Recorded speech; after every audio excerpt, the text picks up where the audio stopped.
Hello दोस्तों, स्वागत है आपका केडीबी इंडिया पर। दोस्तों, सत्तारूढ़ दल से लेकर विपक्ष तक प्रवासी मजदूरों को लुभाने में लगा हुआ है। सत्तारूढ़ दल को लगता है कि यदि मजदूरों को बेहतर सुविधा देंगे तो वह उनके पक्ष में खड़े होंगे। वहीं विपक्ष लगातार प्रवासी मजदूरों के दर्द को कुरेद रहा है और सरकार की तमाम व्यवस्थाओं को विफल साबित करने में लगा हुआ है। पटना से दिल्ली की दूरी 1000 किलोमीटर है। पटना से मुंबई की दूरी लगभग 1800 किलोमीटर है। पटना से लुधियाना की दूरी 1500 किलोमीटर है। पटना से हरियाणा की दूरी 1400 किलोमीटर की दूरी है। पटना के प्रवासी मजदूरों ने जब चलना शुरू किया तो उन्होंने इस दूरी को किलोमीटर में नहीं देखा।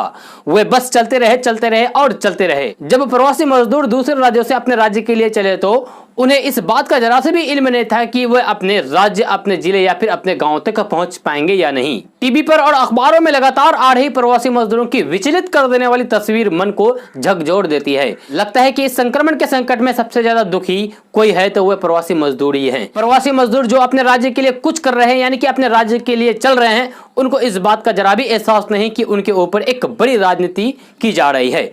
वो न चाहते हुए भी राजनीति की सबसे प्रमुख भूमिका में चल रहे हैं। चाहे सत्ता पक्ष हो या फिर विपक्ष, दोनों तरफ से उनको लुभाने का बड़ा दांव खेला जा रहा है। कल तक जो मजदूर कमाने खाने के लिए दूसरे राज्य में मजदूरी करता था, आज उसे पता ही नहीं चल पाया कि वह अचानक इतना महत्वपूर्ण हो गया है कि राजनेता उसे हाथों हाथ लेने लगे हैं।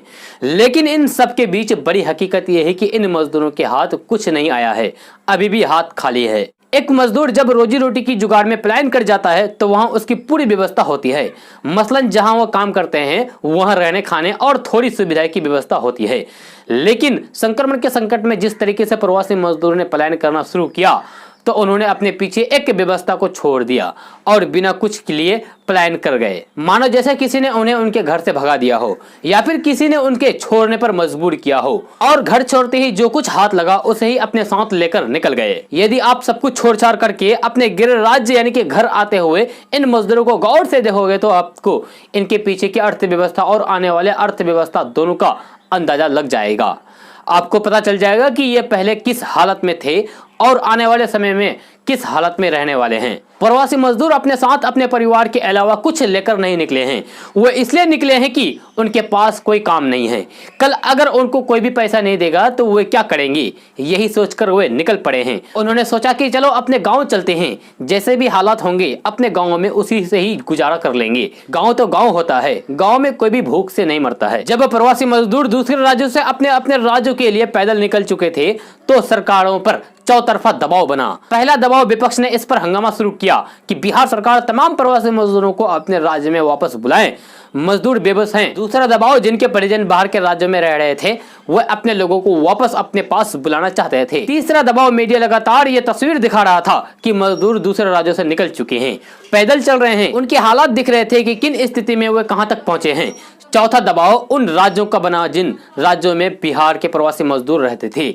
बिहार, महाराष्ट्र, पंजाब, हरियाणा जैसे राज्यों ने बिहार के मजदूरों को अपना समझा ही नहीं और बिहार सरकार पर यह दबाव बना दिया कि वे अपने मजदूरों को वापस अपने राज्य बुला लें। बिहार सरकार शुरुआत में ही प्रवासी मजदूरों को वापस बुलाना नहीं चाहती थी, लेकिन बिहार सरकार ने पहले प्रवासी मजदूरों के खाते में आपदा राशि के रूप में 1000 रुपए डाले थे, लेकिन यह 1000 रुपए प्रवासी मजदूरों के लिए नाकाफी थे। लगातार दबाव बढ़ता गया। बिहार सरकार ने पूरा दाव केंद्र सरकार पर फेंका तो केंद्र सरकार ने आनन फानन में ट्रेन की व्यवस्था कर दी। इसके बाद तो बिहार सरकार ने अपने प्रवासी मजदूरों को वापस बुलाने के अलावा कोई भी विकल्प नहीं दिखा।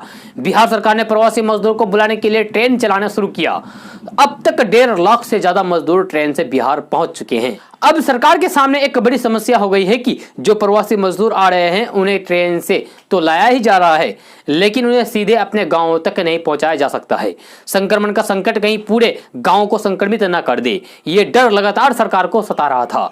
ऐसे में बिहार सरकार ने एक व्यवस्था ये की कि जो प्रवासी मजदूर आ रहे हैं उनको शुरुआत में 21 दिन तक क्वारंटाइन किया जाएगा। हर जिले के हर प्रखंड में एक क्वारंटाइन सेंटर बनाया गया है जिसमें प्रवासी मजदूरों की रहने की व्यवस्था की गई है।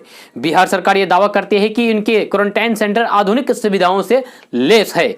हर तरह की सुविधाएं इन सेंटर में दी जा रही है। हर मजदूर को थाली, बाल्टी, मग, सर्फ, साबुन, सैनिटाइजर दिया जा रहा है। सुबह से रात तक खाने की व्यवस्था की जा रही है। जब ये मजदूर क्वारंटाइन की 21 दिन की अवधि पूरा कर लेंगे तो इन्हें जाते समय 500 रुपया भी दिए जाएंगे। बिहार सरकार के मुताबिक ये सुविधाएं काफी है। सरकार के नुमाइंदाएं इन सुविधाओं को काफी आधुनिक बता रहे हैं।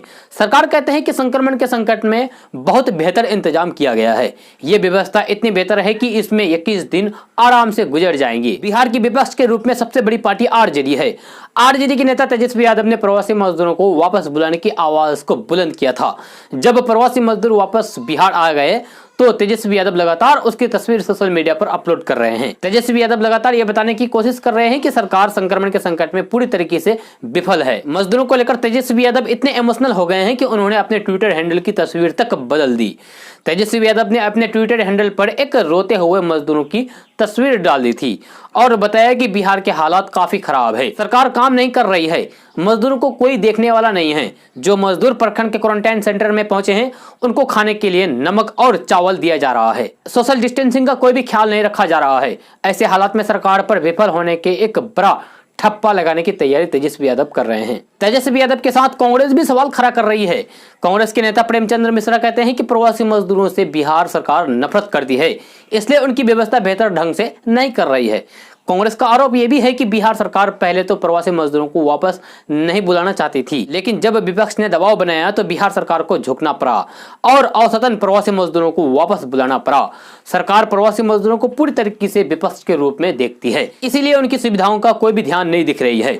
जो मजदूर पैदल ही निकल पड़े थे और जिन्होंने 1000-2000 किलोमीटर की कष्ट पैदल यात्रा की और दूसरी तरफ से मजदूर जो ट्रेन से आए और सीधे क्वारंटाइन सेंटर में गए, दोनों की स्थितियों में फर्क होगा और दोनों के हालात अलग अलग होंगे। जिन मजदूरों ने 1 से 1500 किलोमीटर पैदल यात्रा की हो उन्हें बिहार सरकार की क्वारंटाइन सेंटर की वो सुविधाएं बिल्कुल बेमानी लगेगी। उन्हें तो बस यही याद होगा कि उन्होंने रास्ते में कई रातों तक खाना भी नहीं खाया होगा। उनके बच्चे पैदल चलते चलते रोते रहेंगे, उनके पाँव में छाले पड़ गए होंगे। जाहिर है वो बिहार सरकार के इस दावे को वे पूरी तरीके से खारिज करेंगे और कहेंगे कि उनके लिए कोई भी सरकार नहीं है। दूसरी ओर जो मजदूर ट्रेनों से चलकर अपने गांव के नजदीकी प्रखंड के क्वारंटाइन सेंटर में पहुंचे हैं उनको सरकार की व्यवस्था पर विश्वास तो जरूर हुआ होगा। वे इस बात को भी समझेंगे कि सरकार ने उनके लिए किस तरह से क्या क्या व्यवस्था की है। प्रवासी मजदूरों का ये 2 भागों में बांट जाना सरकार और विपक्ष के लिए मुश्किलें खड़ी कर सकती है। अब विपक्ष उन लोगों की राजनीति कर रहे हैं जो मजदूर दूसरे राज्यों से पैदल निकले हैं। उनके दर्द को विपक्ष लगातार कुड़ेद रहा है। साथ ही विपक्ष इन लोगों पर अपना हक भी जता रहा है जो क्वारंटाइन सेंटर से निकलने को बेचैन है या फिर उनसे यात्रा के दौरान पैसे लिए गए हैं। इससे उलट सरकार इस बात से निश्चित है कि उन्होंने प्रवासी मजदूरों को बेहतर सुविधा दी है और उन्हें सुरक्षित अपने गांव तक पहुंचाया है। चूंकि आने वाले कुछ महीनों के बाद बिहार विधानसभा की चुनाव की घोषणा हो जाएगी। जो लाखों मजदूर बाहर के राज्यों से बिहार पहुंचे हैं उनके परिवार को जोड़ दिया जाए तो ये करोड़ों की संख्या में हो जाएगी और इन करोड़ों के वोट बैंक को लुभाने का एक बेहतर तरीका पक्ष और विपक्ष के सामने होगा। ऐसे में ये मजदूर किसी का खेल बिगाड़ भी सकते हैं तो किसी के लिए खेल भी बना सकते हैं। दोस्तों ये थे बिहार के प्रवासी मजदूरों का दर्द। आप इसके बारे में क्या कहना चाहते हैं? जो भी कहना चाहते हैं आप कमेंट बॉक्स में कमेंट करके बता सकते हैं। तो चलिए दोस्तों फिर मिलते हैं अगली वीडियो में यानी कि अगले एपिसोड में।